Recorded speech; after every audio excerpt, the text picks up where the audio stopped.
Pria ini kaget banget waktu sadar kalau dia bisa jalan di atas air tanpa tenggelam. Rupanya dia punya kekuatan di mana setiap keinginannya bisa langsung jadi nyata. Waktu dia lihat sebuah kemeja mahal, dia langsung berharap bisa makainya. Dan seketika itu juga, kemeja tersebut muncul dan udah ada di tubuhnya. Saat dia kejebak macet di jalan, dia cuma ngayunin tangan. Lalu semua mobil langsung minggir dan ngasih jalan supaya dia bisa lewat tanpa hambatan. Dia bahkan bisa nyuruh seekor anak dogi berdiri dan buang air kecil di toilet. Pria ini seneng banget mempermainkan orang lain. Sampai suatu hari, dia tiba-tiba ketemu sama sekelompok preman yang dulu sering ngebully dirinya.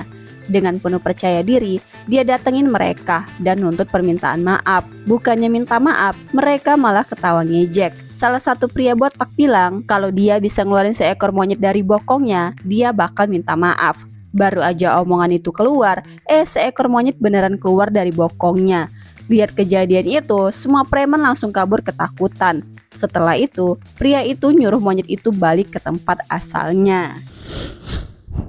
Keluarga ini hidup kayak robot. Anak cowok terus main komputer, anak cewek nempel sama handphone, dan pria ini selalu duduk depan televisi tiap pulang kerja. Hidup mereka biasa aja, sampai listrik tiba-tiba hilang total. Si pria hampir kesiangan karena jam waker nggak bunyi. Lampu mati, alat rumah nggak berfungsi, telepon penuh daya pun nggak hidup. Pas keluar, lift mati, kereta listrik berhenti, lampu jalan padam, mobil juga nggak mau nyala. Dia pun lari ke kantor, tapi pintunya yang pakai listrik nggak kebuka. Jadi para pekerja mecahin kaca, dan di dalam semua komputer juga mati. Di luar, pasar swalayan udah kacau, orang rebutan barang, lilin jadi rebutan, air minum diborong, dan kasir cuma bisa pakai uang tunai. Dalam perjalanan pulang, pria ini beli sepeda karena kereta dan mobil nggak bisa dipakai. Harganya ternyata 2 kali lipat, padahal sepeda murah khusus wanita. Malamnya mereka makan di bawah cahaya lilin. Ibunya lihat langit di balkon dan nemuin cahaya kelihatan jelas karena kota gelap gulita. 2 hari berlalu, listrik masih nggak balik, pompa air mati, warga kekurangan air minum, bank lumpuh, kartu nggak berguna. Masuk hari ke-7, makin kacau, dan akhirnya mereka mutusin kabur ke kampung halaman istrinya dan mulai perjalanan buat nyelamatin diri.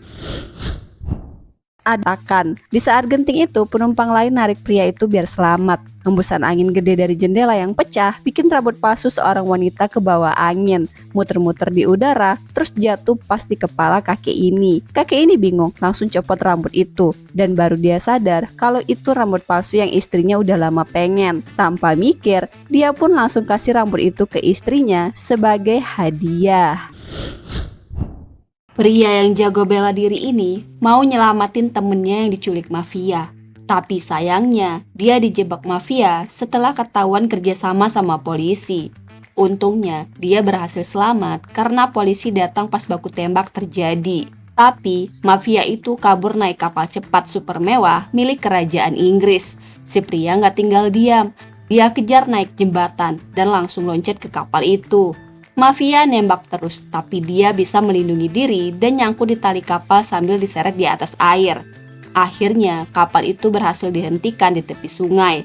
Tapi, muncul lagi kapal amfibi besar dari arah lain. Si pria langsung dapat ide. Dia nyetir mobil Audi, pasang golok panjang di belakangnya, terus nabrak kapal itu dengan kecepatan tinggi. Kapalnya berhenti total. Si pria pun masuk, hajar semua penjahat, dan berhasil nyelamatin temannya. Dan tinggal satu musuh terakhir, si harimau putih. Si pria pun akhirnya naik kapal cepat, nabrak ke arah si bos mafia yang lagi di lapangan rumput, dan kapalnya pun nyenggol dia sampai mental jauh, terus kegeprak.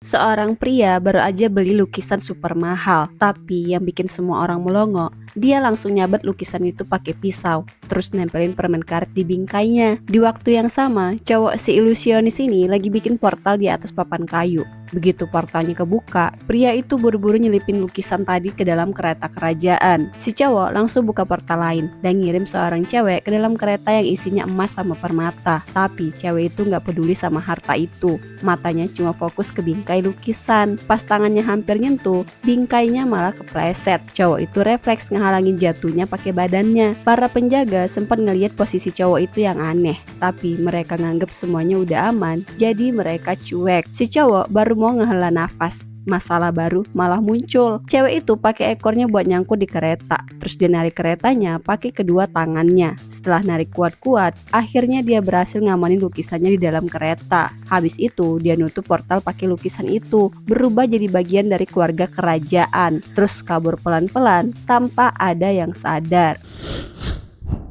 Di markas pemadam, para petugas lagi latihan. Tiba-tiba ada cowok masuk, jalannya nunduk, punggung bungkuk, mantan pecandu. Petugas bilang udah gak terima orang baru. Dia kecewa mau balik, tapi kapten manggil. Dia pun cerita, jadi 4 bulan sebelumnya hidupnya hancur, tahu pacarnya hamil. Dia ditolak masuk.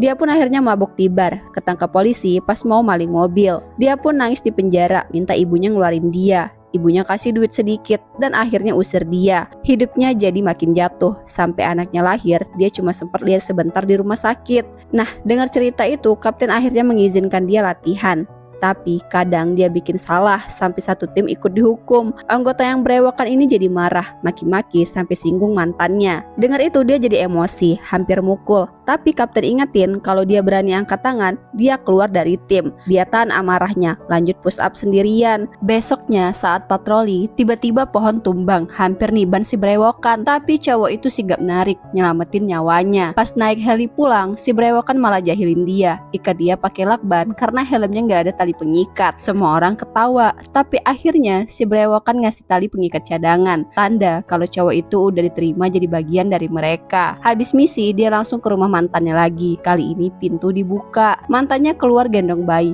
Dia senyum, kasih kesempatan cowok itu gendong anaknya. Walau awalnya nolak karena badannya kotor, akhirnya dia peluk juga. Air matanya jatuh, dan dari seorang pencandu yang dibuang semua orang, sekarang dia mulai dapat kembali harga dirinya.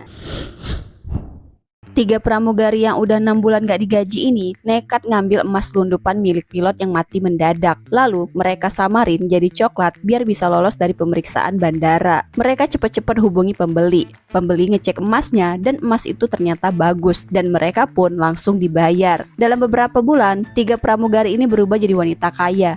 Mereka lunasin hutang, beli mobil baru, sama barang-barang mewah. Tapi beberapa hari kemudian, tingkah mereka kecium sama satu rekan kerja. Rekan ini heran, kok 3 orang ini mendadak kaya. Dia langsung laporin mereka ke pihak maskapai. Polisi mulai nyelidikin penyelundupan emas itu. Pas mereka lagi bawa coklat emas di bandara, petugas keamanan curiga karena coklatnya berat banget. Petugas mau meriksa. 3 pramugari ini mulai panik. Untung atasannya datang pas banget. Salah satu dari mereka langsung nyapa. Karena kelihatan deket sama atasan, pemeriksaan itu nggak diterusin dan mereka disuruh lewat. Tapi besoknya petugas bea cukai datang buat nangkep mereka. 3 pramugari itu langsung dibawa dan coklatnya dibongkar buat dicek. Jantung mereka langsung deg-degan. Tapi pas petugas makan coklatnya, ternyata nggak ada emasnya. Petugas cek satu persatu, tapi nggak ada satupun yang berisi emas. Mereka pun jadinya lolos. Wanita ini pernah terkunci di gudang pendingin sampai hampir mati kedinginan. Dan sejak itu tubuhnya jadi nggak normal, selalu merasa dingin walau cuaca panas banget. Dan waktu kerja di supermarket, dia lagi goreng daging. Tangannya nggak sengaja kena minyak panas sampai melepuh. Tapi dia cuma bilang nggak apa-apa, malah ngerasa dingin. Dan karena aneh, dia akhirnya pergi ke dokter. Dokternya bilang mungkin otaknya ngalamin semacam hipnosis sendiri setelah kejadian di gudang dingin itu. Dokter kasih contoh kalau orang ditunjukin besi panas terus matanya ditutup lalu disentuh pakai besi biasa, tubuhnya tetap bisa ngerasa kayak kebakar karena otak udah percaya itu panas. Dan walau tahu alasannya, tubuh wanita ini tetap makin dingin. Dan di musim panas, orang lain pakai baju tipis dan sandal. Dia malah pakai jaket tebal. Dan suatu kali dia makan ramen sama keluarganya. Lagi-lagi dia ngabisin ramen panas cuma dalam 3 menit. Itu bikin suami dan orang-orang ngeliat malah jadi kagum. Padahal dia ngerasa kedinginan banget. Wanita ini punya kecerdikan yang luar biasa. Dia pencuri handal dan pihak keamanan lagi ikutin dia. Begitu pihak keamanan datang, dia langsung pura-pura jadi warga yang tinggal di gedung itu. Dia sukses ngebohongin mereka. Pihak keamanan yang terpukau sama kecantikannya malah bantu dia keluar dari gedung demi keselamatan dia. Dia seneng banget karena udah berhasil ngambil kalung berlian yang nilainya 1 juta dolar. Temennya ngelempar tali ke arahnya, terus dia manjat sampai bagian atas gedung. Dia pakai tali itu lagi buat masuk ke dalam. Untungnya petugas keamanan lagi pergi pas waktu yang pas. Begitu dia masuk, dia pun ngebobol sistem dan masuk ke ruangan yang dijaga. Dia ambil barang berharga dan naruh barang palsu di tempatnya. Teman-temannya bantu dia kabur dari gedung dan dia berhasil keluar dengan aman. Dia loncat dari situ dan balik lagi ke gedung lain. Pas dia udah pergi, barulah petugas keamanan datang ke lokasi. Dan itu jadi waktu buat dia lanjut ke langkah berikutnya. CEO perusahaan ini nyuruh semua cewek di kantor ini buat nyobain sepasang sepatu putri. Tapi satu persatu nyobain, gak ada yang muat. Nah, cewek yang licik ini sadar kalau CEO sebenarnya lagi nyari pemilik sepatu itu. Jadi dia maksa masukin kakinya walaupun jelas gak muat. Terus bohong bilang sepatunya pas. CEO nyuruh dia jalan 2 langkah. Cewek licik itu terpaksa ngelangkah pelan dan kelihatan tenang, tapi tumitnya langsung lecet sampai keluar darah. Tipuannya cepat ketahuan sama cewek lain, jadi mereka bongkar kebohongannya di tempat. Nah, cewek yang lain ini langsung bilang ke CEO kalau pemilik sepatunya lagi nggak ada di kantor. Tapi ada satu teman yang nyeletuk kalau cewek itu juga harus coba. Begitu dengar itu, cewek itu langsung panik. Dia buru-buru bilang itu bukan sepatunya. Kesempatan itu dipakai si cewek licik buat ngerendahin dia habis-habisan. Dia bilang cewek itu kaku dan mungkin gak pernah pakai sepatu hak tinggi. Teman baik si cewek yang baik ini gak terima, langsung rebut sepatunya dan nyuruh cewek itu pakai. Tapi cewek itu malu banget, soalnya itu memang sepatunya yang dia tinggalin semalam. Ternyata cewek itu sebenarnya anak orang kaya. Dari kecil dia suka sama CEO perusahaan itu. Jadi dia nutupin identitasnya dan masuk kerja di perusahaan CEO. Kebetulan semalam dia ketemu CEO yang lagi mabuk. Dan itulah kenapa sepatunya tinggal di sana. Ada sebuah undian di mana siapa yang menang bakal diburu. Nah, ada seorang wanita yang dinyatakan sebagai pemenang hadiah utama. Masalahnya, wanita ini sama sekali nggak tahu soal undian itu. Begitu berita itu nyebar, perburuan pun dimulai. Wanita itu pun akhirnya jadi target.